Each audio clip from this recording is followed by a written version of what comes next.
10 محرم الحرام کو کربلا کا واقعہ رونما ہوا تو اس موسم میں اطراف و اکناف عالم میں اس حوالے سے بات ہوتی ہے، ذکر کیا جاتا ہے۔ اہل محبت حضرت امام حسین رضی اللہ تعالی عنہ کے حضور خراج عقیدت اور خراج محبت پیش کرتے ہیں۔ یہ حق و باطل کا معرکہ تھا، جھوٹ اور سچ کا مقابلہ تھا، ظلم اور عدل کا ٹکراؤ تھا، خیر اور شر کی لڑائی تھی، دو نظریات کا تصادم تھا۔ ایک طرف امام حسین رضی اللہ تعالی عنہ اور ان کے 72 جانثار تھے، اور دوسری طرف یزید اپنی تمام تر قوت کے ساتھ موجود تھا۔ حضرت امام حسین رضی اللہ تعالی عنہ سے مسلسل آخری وقت تک بیعت کا اصرار رہا، اور آپ آخری سانس تک یزید کی بیعت سے انکار کرتے رہے۔ حضرت امام حسین رضی اللہ تعالیٰ عنہ لڑائی کے لیے نہیں آئے تھے، ورنہ خواتین اور بچے ساتھ لانے کا کوئی مقصد نہیں تھا۔ آلات حرب و ضرب بھی نہیں تھے۔ عرب جو اپنے ساتھ سفر پہ معمول کی تلواریں اور اسلحہ جات رکھتے ہیں وہی تھے، اور آپ کو پیشکش بھی کی گئی۔ ترماح بن عدی بن حاتم نے، یہ حاتم تائی کا پوتا تھا، کہا کہ آپ میرے ساتھ ہمارے علاقے میں چلے جائیں۔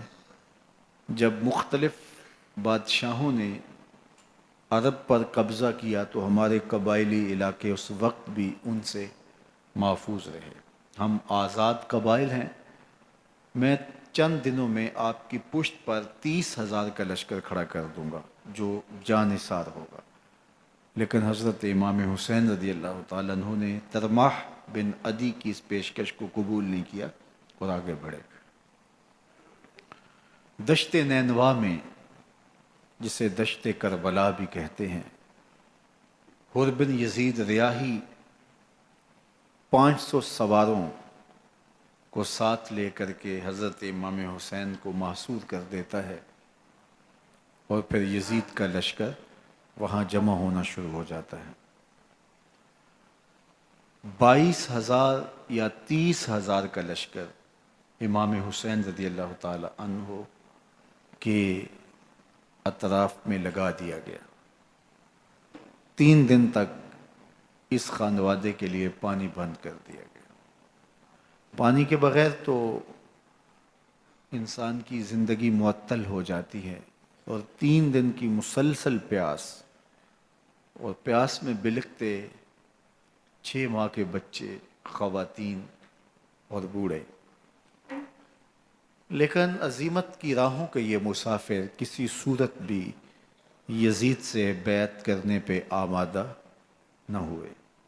یہ ایک حیلہ تھا کہ پانی بند کریں گے، بچے بلکیں گے، خواتین بے چین ہو جائیں گی تو یہ مجبور کر دیے جائیں گے۔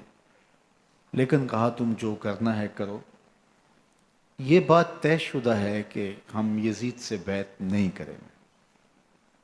پھر 3 ماہ پانی بند کرنے کے بعد حضرت امام حسین رضی اللہ تعالیٰ عنہ اور ان کے خاندان کو جس طرح ذبح کیا گیا، یہ ایک دردناک کہانی ہے۔ 72 افراد کربلا میں شہید کر دیے گئے۔ اہل حق کا یہ قافلہ بھوک اور پیاس سے نڈھال تھا، لیکن عزیمت کی راہوں کا یہ مسافر سرنگوں نہیں ہوا اور یزید کے ہاتھ پہ بیعت نہیں کی۔ امام حسین رضی اللہ تعالی عنہ آپ کے بیٹے، بھائی، بھتیجے، بھانجے، اعیان و انصار، محبین شہید کر دیے گئے۔ 70 لوگ آپ سے پہلے شہید کیے گئے، پھر امام حسین رضی اللہ تعالی عنہ شہید کر دیے گئے۔ سوید نامی ایک زخمی وہ چھری لے کر کے حملہ آور ہوئے اور وہ بھی شہید کر دیے گئے. یہ کربلا کے آخری شہید تھے جو حضرت امام حسین کے بعد شہید ہوئے. لیکن ان کی خون آشام تلواروں کی ابھی پیاس نہیں بجھی اور ان کی آتش غیظ و غضب ابھی ٹھنڈی نہیں ہوئی. شمز الجوشن حضرت علی اوسط جنہیں امام زین العابدین کے نام سے دنیا جانتی ہے، 14 سال کی عمر میں تھے، بیمار تھے، خیمے میں گھس کے ان کو بھی شہید کرنے لگا تو حمید بن مسلم نے کہا کہ کیا بچوں کو بھی شہید کیا جائے گا؟ تو وہ رک گیا. عمر بن سعد کے حکم نامے سے مقدس لاشوں پر گھوڑے دوڑائے گئے حتیٰ کہ ان کی ہڈیاں چور چور ہو گئیں اور شہیدوں کے سر نیزوں پہ چڑھا دیے گئے. حسین ابن علی اور ان کے آیان و انصار کاٹ دیے گئے. فتح کے نقارے بجے، جشن منائے گئے اور یہ قافلہ کربلا سے کوفے کی جانب روانہ ہوا. شہیدوں کے سر نیزوں پہ آگے آگے چل رہے ہیں اور اونٹوں کے اوپر حضور کی بیٹیاں، حضور کی شہزادیاں اور حضرت امام زین العابدین کو باندھا گیا ہے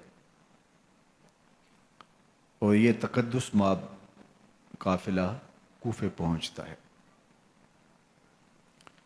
ابن زیاد بہت خوش تھا کہ جیسے اس نے کوئی بہت بڑا کام کر لیا ہو. نواسہ رسول کا سر ایک تشت میں رکھا اس کے سامنے تھا اور وہ چھڑی سے آپ کے ہونٹوں اور آپ کے دانتوں پر ضرب لگاتا. حضرت زید بن ارقم رضی اللہ تعالی عنہ صحابی رسول اس مجلس میں موجود تھے. وہ کھڑے ہو گئے، غصے سے ان کا بدن کانپ رہا تھا اور آپ نے کہا، ظالم، چھڑی کو یہاں سے ہٹا لے. میں نے خود ان آنکھوں سے رسول اللہ کو یہ ہونٹ چومتے ہوئے دیکھا ہے. ابن زیاد غصے میں بپھرا ہوا بولا، اگر تو بوڑھا نہ ہوتا تو میں تیری گردن اڑا دیتا. حضرت زید بن ارقم روتے ہوئے دربار سے باہر نکلے اور ساتھ اہل کوفہ کو مخاطب کر کے کہا کہ اہل کوفہ، تم نے حسین ابن علی کو شہید کر دیا اور ابن مرجانہ کے غلام بن گئے. حضرت زینب سلام اللہ علیہا ایک کونے میں بیٹھی تھی، پرانے کپڑوں میں ملبوس. ایک وہ وقت بھی تھا کہ سیدہ زینب سلام اللہ علیہا جب کوفے میں آئیں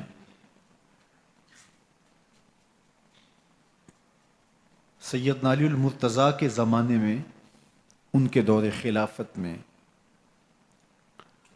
دارالخلافہ کوفہ متعین ہوا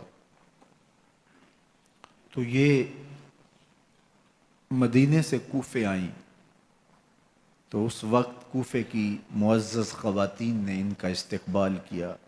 خلیفۃ المسلمین کی شہزادی، رسول اللہ کی بیٹی سیدہ فاطمہ الزہرا کا عکس حضرت زینب سلام اللہ علیہا کوفے میں داخل ہوئیں. تکریم، عزت اور وقار کے ساتھ آپ کا استقبال کیا گیا اور آپ خواتین کو درس قرآن دیتی، حضور کی شریعت سکھاتی. اور آج وہی کوفہ ہے، وہی دیوار و در ہیں، اور وہی زینب ہے، اور آج زینب کے ساتھ حسین ابن علی کا کٹا ہوا سر ہے۔ پرانے کپڑوں میں ملبوس حضرت زینب سلام اللہ علیہ آج اسی کوفے میں داخل ہوئی ہیں۔ دارالامارت کے ایک کونے میں تشریف فرما ہے کہ ابن زیاد پوچھتا ہے یہ خاتون کون ہے؟ حضرت زینب خاموش رہیں۔ اس نے دوسری مرتبہ پوچھا، آپ پھر خاموش رہیں۔ تیسری مرتبہ پوچھا، آپ پھر خاموش رہیں۔ پھر ایک لونڈی نے بتایا یہ زینب بنت علی ہیں۔ تو اس کے سامنے حضرت امام حسین کا کٹا ہوا سر پڑا تھا، اور وہ حضرت زینب سے مخاطب ہو کے کہنے لگا کہ اللہ نے تمہیں شکست دی اور یزید بن معاویہ کو فتح عطا کی۔ تو حضرت زینب سلام اللہ علیہ پھر دربار ابن زیاد میں ایک خوبصورت خطبہ عطا کیا۔ زینب بول رہی تھی، لگ رہا تھا مولا کائنات بول رہے ہیں۔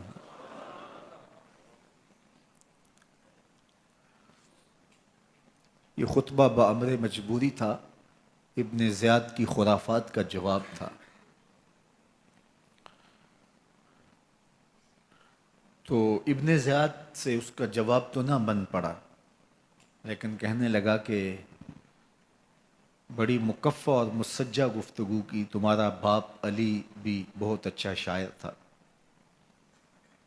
تو سیدہ زینب سلام اللہ علیہ نے فرمایا ہمیں مکفّہ گفتگو سے کیا غرض، یہ تو ایک حقیقت ہے جو ہم نے بیان کی۔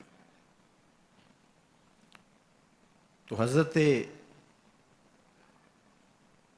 علی اوسط امام زین العابدین بھی پاس تھے، تو دیکھ کر کے کہنے لگا کہ یہ لڑکا کون ہے؟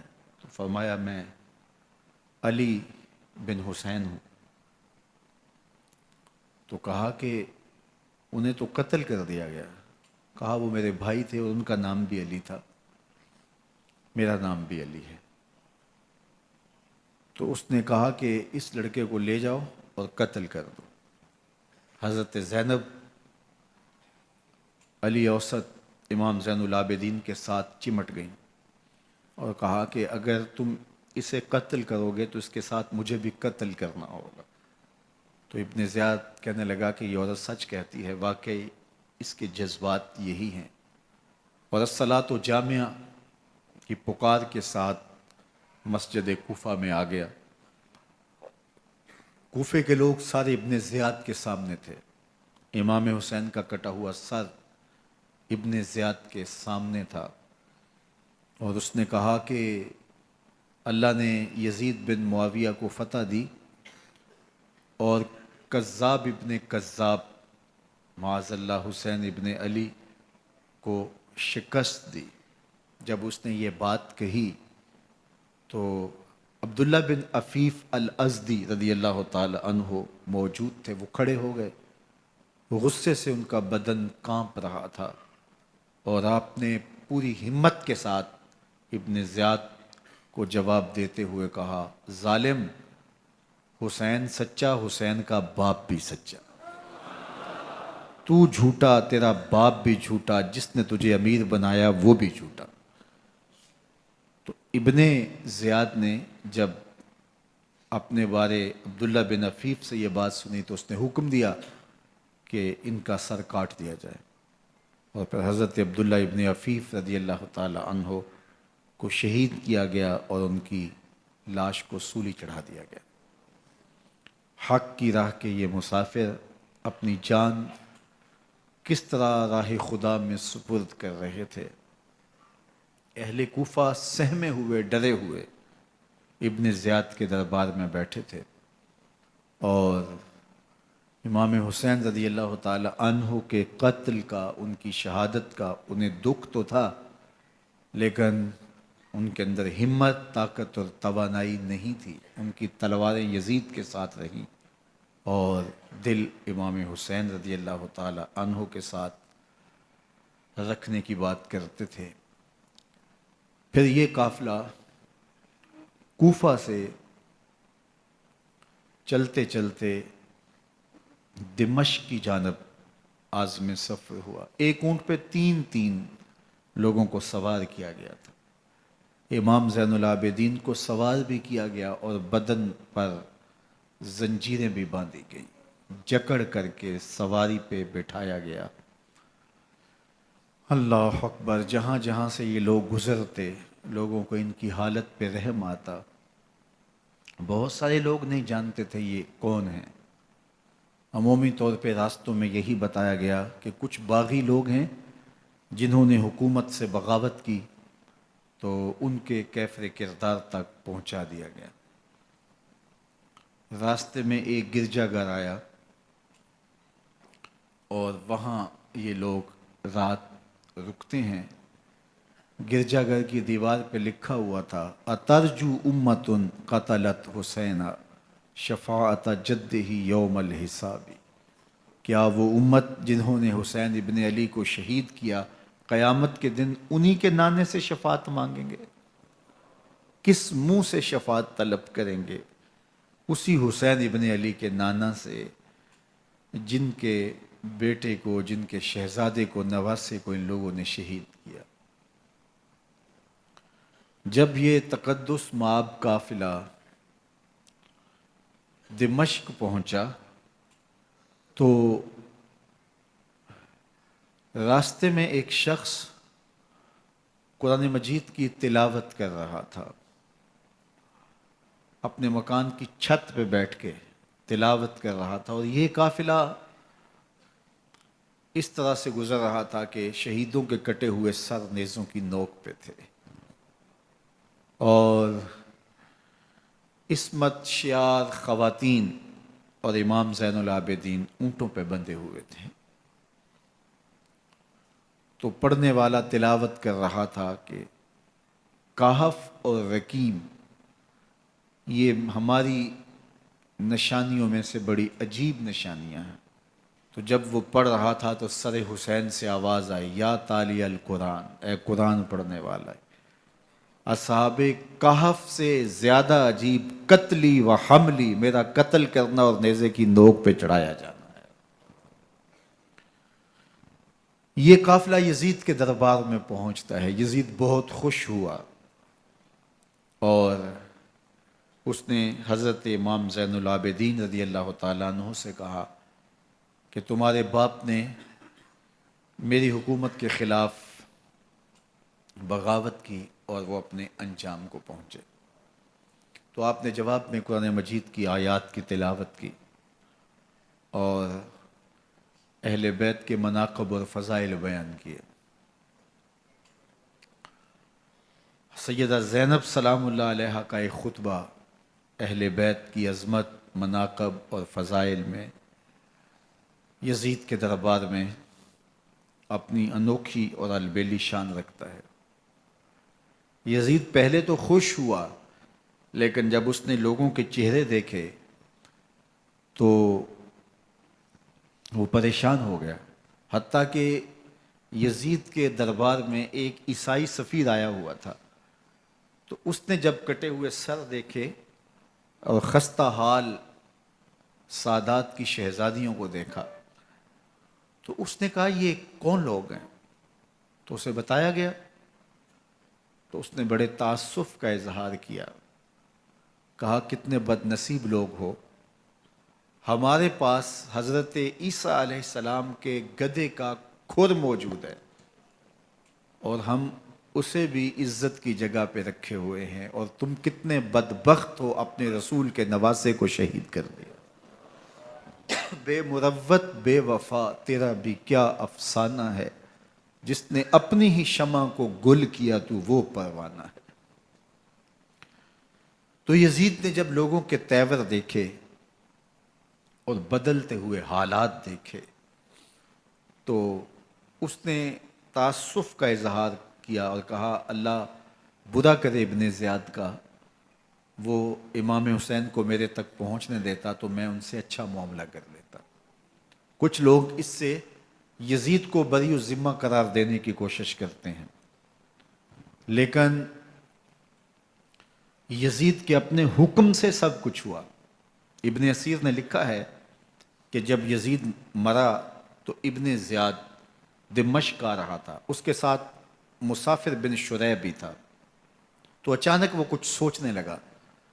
تو مسافر بن شریح نے کہا کہ ابن زیاد میں تمہیں بتاؤں تم کیا سوچ رہے ہو؟ کہا بتاؤ۔ کہا تم یہ سوچ رہے ہو کہ میں نے نواسہ رسول کو شہید کیوں کیا؟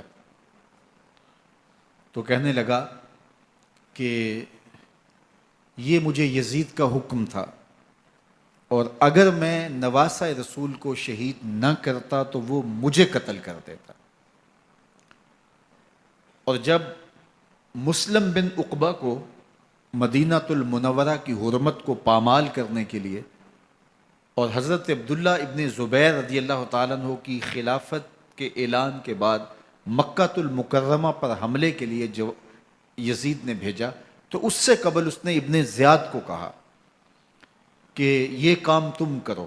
تو ابن زیاد نے جو جواب دیا وہ یہ تھا کہ میں تمہارے کہنے پہ پہلے ہی نواسہ رسول کو شہید کر چکا ہوں، اب نواسہ رسول کو شہید کرنا اور کعبۃ اللہ کی حرمت کو پامال کرنا، یہ دو چیزیں میں جمع نہیں کروں گا۔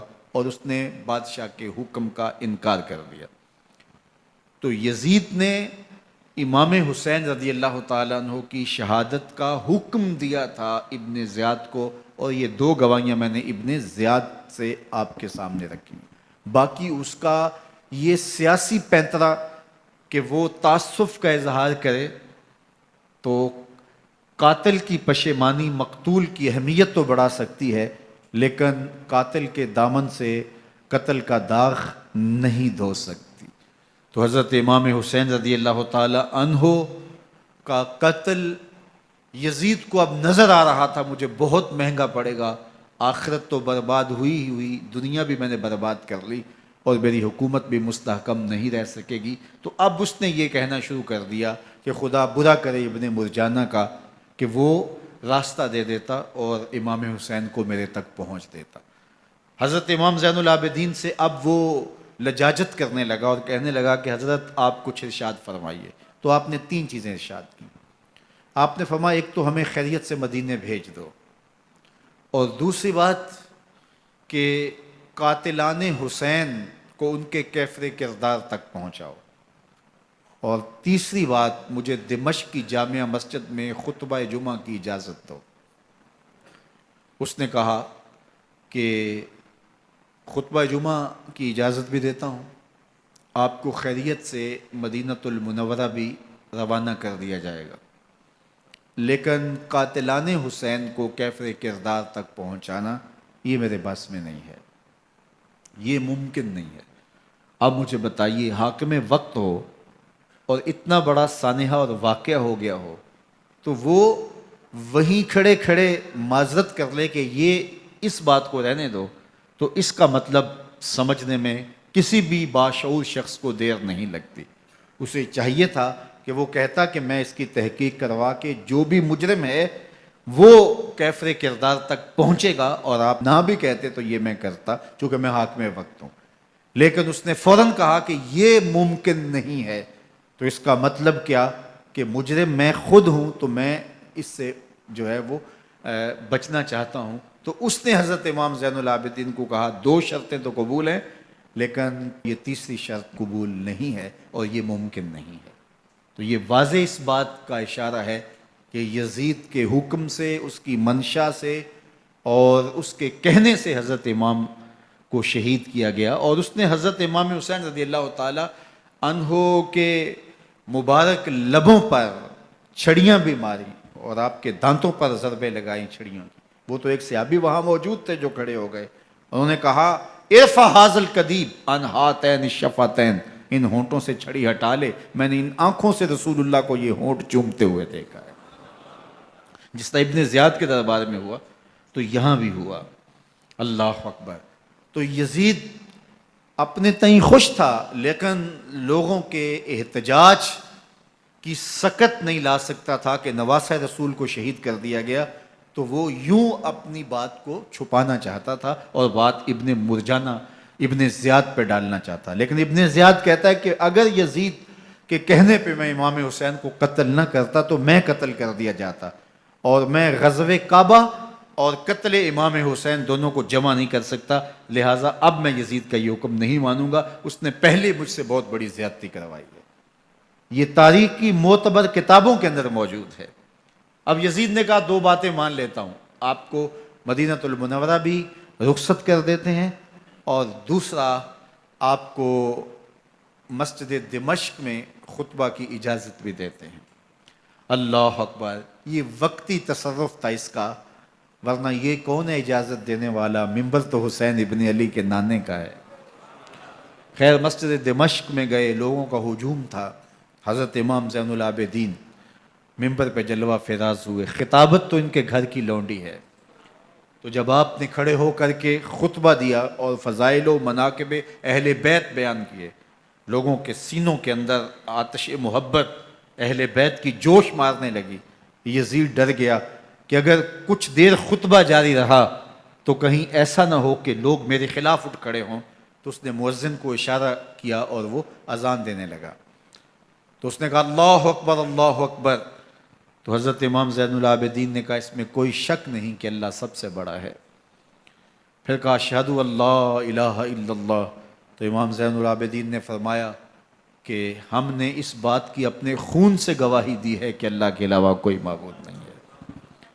پھر اس نے کہا اشہد ان محمد رسول اللہ، تو حضرت امام زین العابدین نے یزید کی آنکھوں میں آنکھیں ڈال کے کہا یزید دیکھ، اذان میں تیرے نانے کا نام ہے یا میرے نانے کا نام ہے؟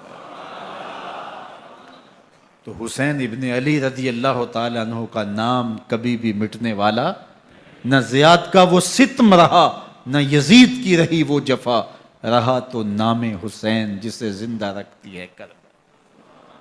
یزید نے امام حسین رضی اللہ تعالیٰ عنہ کو راستے سے ہٹا دیا، اس کا خیال تھا کہ یہ باغی ہیں اور میں ان کو کچل دوں۔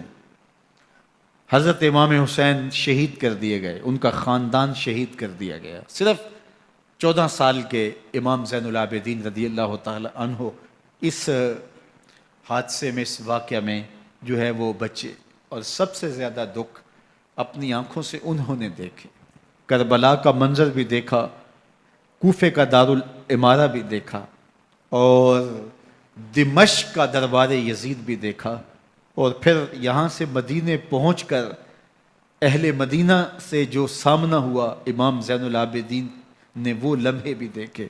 کہتے ہیں اس واقعہ کربلا کے بعد حضرت امام زین العابدین کبھی ہنسے نہیں تھے، جب بھی پانی پینے لگتے تو رو پڑتے، انہیں شاید سکینہ کی پیاس یاد آ جاتی تھی۔ امام زین العابدین کا رنگ زرد ہو جاتا جب کربلا کی یاد آتی، اور بسا اوقات شہر سے وحشت ہونے لگتی اور دور باہر نکل جاتے اور جا کر کے وہاں خیمہ گاڑ لیتے اور مہینہ مہینہ وہاں ذکر و فکر اور عبادت میں لگے رہتے۔ امام زین العابدین کے ہاتھوں میں ہتھ کڑیاں، پاؤں میں زنجیریں، اور اونٹ پہ باندھ کر کے جب حضرت امام زین العابدین کو شہیدوں کی لاشوں کے قریب سے گزارا گیا تو غشی پہ غشی طاری ہو رہی تھی امام زین العابدین پہ، اور وہ گھڑیاں بھی امام زین العابدین پر کتنی دردناک تھیں کہ جب شہزادیاں اونٹوں کے ساتھ باندھی گئی تھی اور امام زین العابدین اپنے بابا کا سر اپنے سامنے چلتا ہوا دیکھتے تھے، اور یہ دردناک لمحے کہ جب رات کی گھڑی آئی تو زینب سلام اللہ علیہ نے دیکھا کہ زین العابدین کے آنسو نہیں تھمتے اور ان کو غشی پہ غشی آتی ہے، تو وہ آگے بڑھ کے ان کو اپنی آغوش میں سمیٹتی ہیں اور کہا زین العابدین کیا ہوا؟ کہا کہ پھپھو جان اگر ہو سکے تو بابا کا سر کچھ دیر کے لیے میری گود میں نہیں آ سکتا ہے۔ وہ وقت بھی امام زین العابدین پہ آتا ہے جب زخم اور درد اور دکھ حد سے تجاوز کرتے ہیں تو زین العابدین مدینہ کی طرف منہ کر لیتے ہیں اور حضور کی بارگاہ میں ہوا کے ہاتھوں پیغام بھیجتے ہیں، ان نلتا یا ریح الصبا یومن الی ارض الحرمی بلغ سلامی روزتن فیہ النبی المحترمی یا رحمت للعالمین ادرک لزین العابدی محبوس عید الظالمی فی الموکب والمزدحمی۔ امام زین العابدین نے یہ سارا دردناک منظر اپنی آنکھوں سے دیکھا اور یہ سارے دکھ سہے۔ امام زہری کہتے ہیں کہ ولید کے زمانے میں دوبارہ امام زین العابدین کو پکڑ لیا گیا اور ان کے ہاتھوں میں دوبارہ ہتھ کڑیاں اور پاؤں میں بیڑیاں ڈال دی گئیں۔ میں ملنے گیا تو جو ہی امام کے ہاتھوں میں ہتھ کڑیاں دیکھی تو میرا دل ڈولنے لگا اور میری آواز گلے میں دب گئی اور آنسو تھے کہ تھمتے نہیں تھے۔ تو امام زین العابدین نے مجھے دیکھا تو مجھے تسلی دیتے ہوئے کہا زہری کیا ہوا تمہیں؟